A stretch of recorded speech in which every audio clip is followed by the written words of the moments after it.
Hey. That is a disgusting act by Randy Moss. He did what? Jackpot, baby! Ice up, son. Ice up.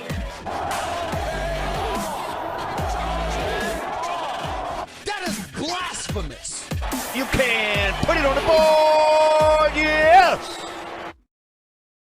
As mentioned before the break, we'll be getting to Tom Brady officially retiring. And as I mentioned at the opening of the show, it doesn't seem real. Tom Brady retiring? What? I thought that guy was going to play till he was 80. Tom Brady retirement, those are two words, or those are, a name and a word that doesn't mix. I don't know NFL without Tom Brady. And that is quite little. I have never watched a season of football in which Tom Brady was not in it. Because I'm 20 going on 21, and Tom Brady played for 22 seasons. So every single season of football that I've ever watched had Tom Brady in it. So next year is going to be kind of odd. And it's more than just Tom Brady. It is an end of an era, which we'll get to in a little bit. But so for those that missed it, Tom Brady had a absolute mammoth Instagram post announcing his retirement, the fans and, the teams and the Buccaneers and the coaches and all that good stuff that every player talks about in retirement. But there was one thing in his 8-slide post on Instagram that he didn't have, that was not included in the 8-slide post on Instagram. That was kind of confusing and quite honestly kind of bizarre. And if you didn't read it, or if you did and you don't know what I'm talking about, he had, 8 slides of text talking about, all things he's thankful for, and not one mention, not one sentence, not one word was about the New England Patriots, who he played 20 out of his 22 seasons for, right? I don't know. I'm just a regular guy, but I try to be pretty reasonable. But I just feel like, I don't know, maybe the New England Patriots kind of deserve, a sentence, a few words, right? Out of your retirement post, out of your retirement, letter, right? It only seems fair, right? I mean, they drafted you in the 6th round. Them giving you a chance is the only reason that you'll be, going down as the greatest quarterback of all time.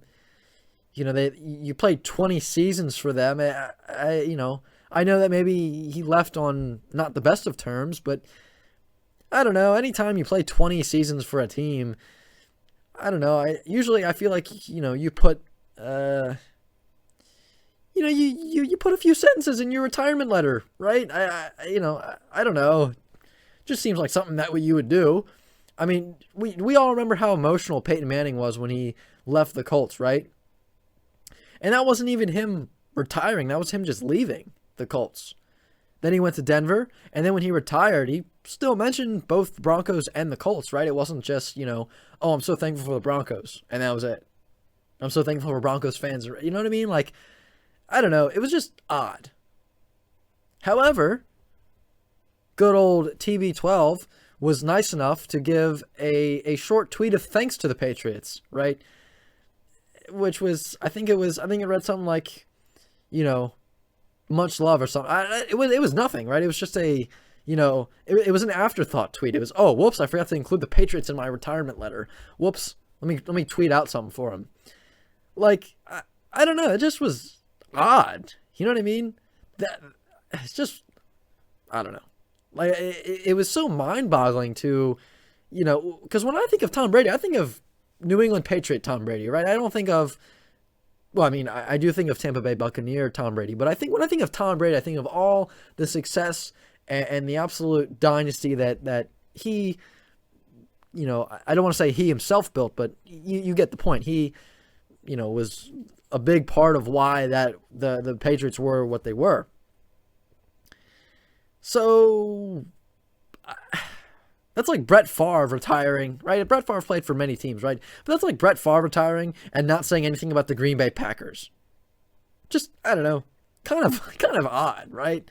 And I don't know if anybody else felt that way, but I kept reading and I kept reading and reading and reading waiting for something to be brought up about the Patriots. And then I get to slide 8 out of 8 of just, I felt like I was reading a book and nothing. So that was odd.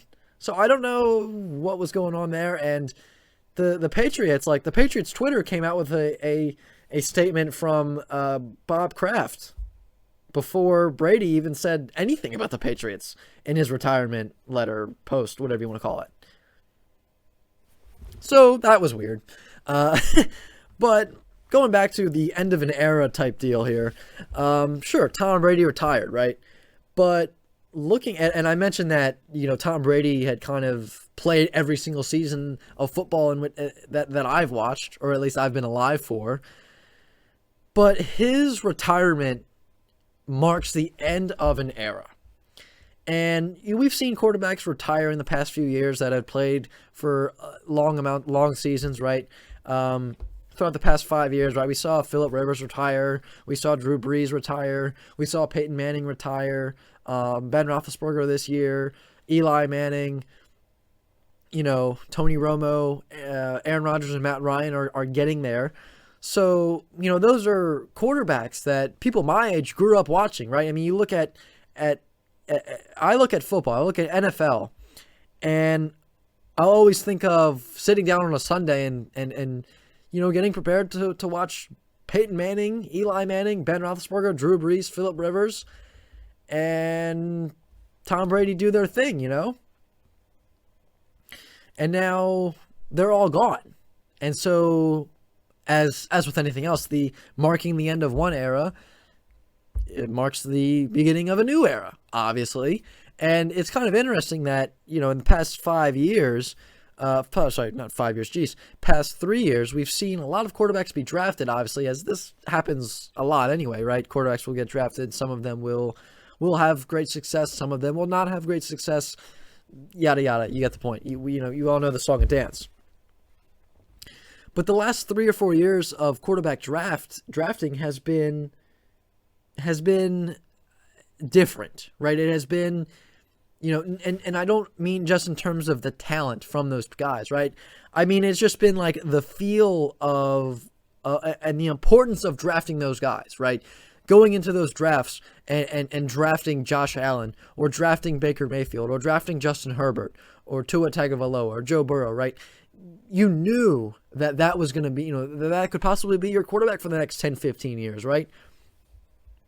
Not only for teams, such as the Saints or the Broncos or the Chargers, right, after their quarterbacks retired, right? It was other teams as well, because, teams like the Bengals, right, with Andy Dalton, right, in years prior. If you're the Cincinnati Bengals, right, you're looking at the NFL 5-10 years ago, and you're thinking, okay, how in the world are we going to get through Tom Brady, Big Ben, Peyton Manning, Eli Manning, Drew Brees, right? Like, okay, we're not, we just got to kind of do the best we can, right? But now that all those guys have retired, and even the majority of them have retired before this year, things were kind of like a lot more wide open than years prior, right? Like, you go out there and draft a star quarterback and make a push to the Super Bowl, as we see with the Cincinnati Bengals, right?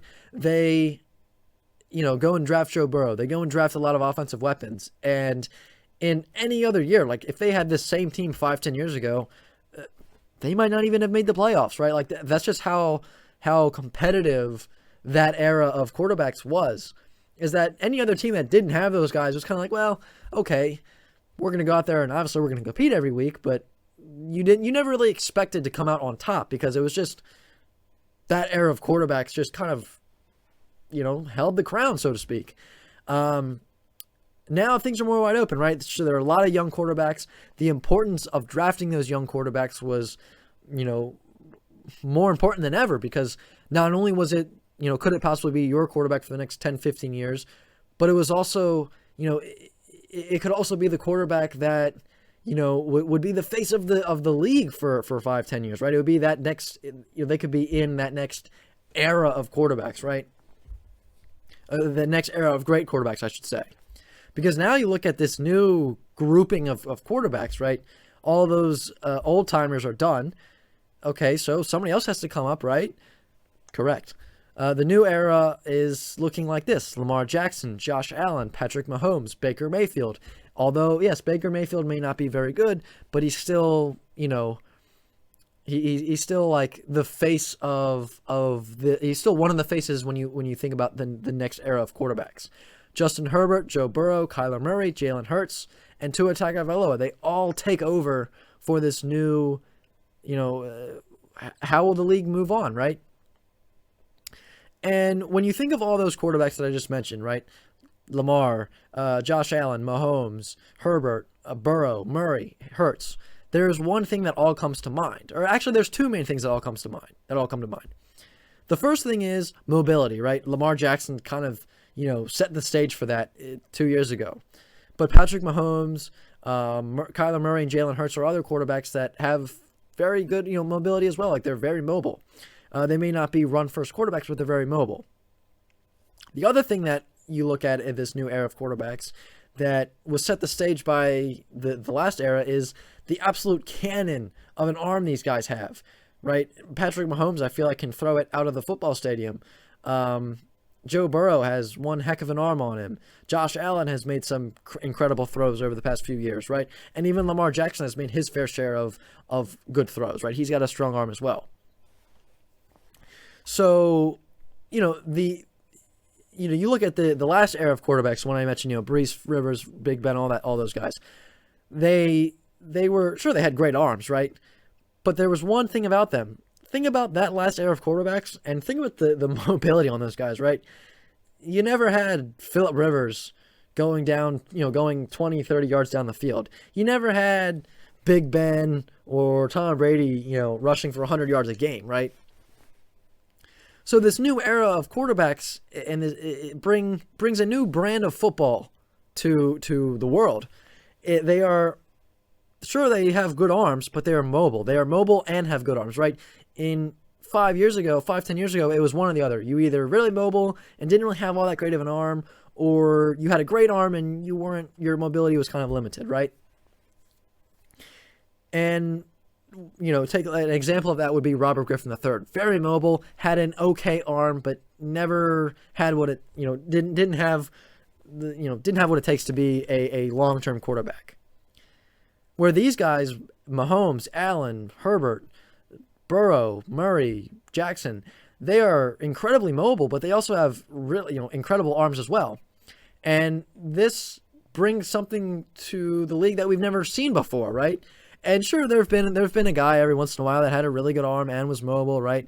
There have been that every once in a while, but there was never a time in the league that at least I don't feel, where you looked at quarterbacks and thought, man, half the league has a quarterback that can either run for 80 yards or can throw for 80 yards, right, in one play. And no matter what this new era of quarterbacks will bring, Tom Brady will most certainly always be the greatest of all time, no matter what. And he was, people say, well, Mahomes might end up better than Brady number-wise. Okay, maybe, I don't know. Maybe, but maybe not, right? But the reason that Tom Brady, in my book, will go down as the greatest quarterback of all time, no matter what numbers come after him, it is because he was the first to ever do it, right? And what I mean by that is he was the first quarterback to put up the just earth-shattering numbers, right? And I understand that, Joe Montana and Steve Young and Brett Favre and Peyton Manning and other Hall of Famers, I get that they were excellent, right? But Tom Brady went out each and every week through his career and, just did his thing, right? It was just, he made a 300, 400-yard game look easy, and not many guys can do that. But the thing is, when you look at Tom Brady, comparing him to the next bunch of quarterbacks coming up, these quarterbacks watched Tom Brady when they went through college and high school and said, that's who I want to be when I go, that's kind of athlete I want to be if I make it to the NFL, right? I want to be to my team what Brady is to the Patriots. And again, sure, Joe Montana, Brett Favre, Peyton Manning, Steve Young, all those guys, of course, right? Of course they were good, without a doubt. They're Hall of Famers for a reason, those guys. But the Tom Brady, the thing with Tom Brady, excuse me, is, he had a successful year almost every season, right? And even the Hall of Famers that I just mentioned, even they had a down year every once in a while. Tom Brady had a down year, and it was a first or second round exit in the playoffs, right? When that's a bad year for you, that's pretty good, right? And Tom Brady, talking about him having success every year, I mean, he took guys many seasons with the Patriots, took a team with guys that nobody heard of before, and took them to a Super Bowl, took them to an AFC Championship game. Like that, Tom Brady makes him look like a Pro Bowl wide receiver. One example of that is Chris Hogan, right? He was a guy that played lacrosse, and the Patriots signed him, and they made him look like Randy Moss. So, and for him to stay relatively healthy over a 22-season career is just another thing that was incredible, right? And it's just another thing that is wild. And sure, the numbers are great, right? The 84,000 passing yards, the touchdowns, that's all great, right? That is obviously, incredible, right? That's obviously, it's record breaking for a reason. But today, the league is a more quarterback centric league, and before. 10, 20 years ago, it was, you needed to have decent offense, and then you needed the defense to step up and get a stop for you to win a game, right? Now the quarterback on any team really is expected to, and almost required to, have a great game for a team to win, right? A quarterback doesn't have a great game, the team probably isn't going to, do much better. So without Tom Brady, so my point is here that without Tom Brady, there is no Patrick Mahomes. Because, as I mentioned before, the great quarterbacks of today, right, the young guns grew up watching Tampa Bay Tom Brady and saying, hey, that's a level of greatness that I wish to achieve one day, right? And, now they come out and it is I'm going to throw the ball over the field. I'm going to, throw for 500 yards a game, whatever it is, right? I'm going to throw four touchdowns. I'm going to do all this crazy stuff to make sure that my team wins the game. And, again, sure, of course there are Hall of Fame quarterbacks before Tom Brady that kind of, they set the stage for Tom Brady to do his thing, but Tom Brady he will go down as the greatest of all time, and, sure, one day Patrick Mahomes may break some Tom Brady records, but, again, Tom Brady set the stage for the offense, the what's the word I'm looking for? He set the stage for the league to be as focused on offense as it is today.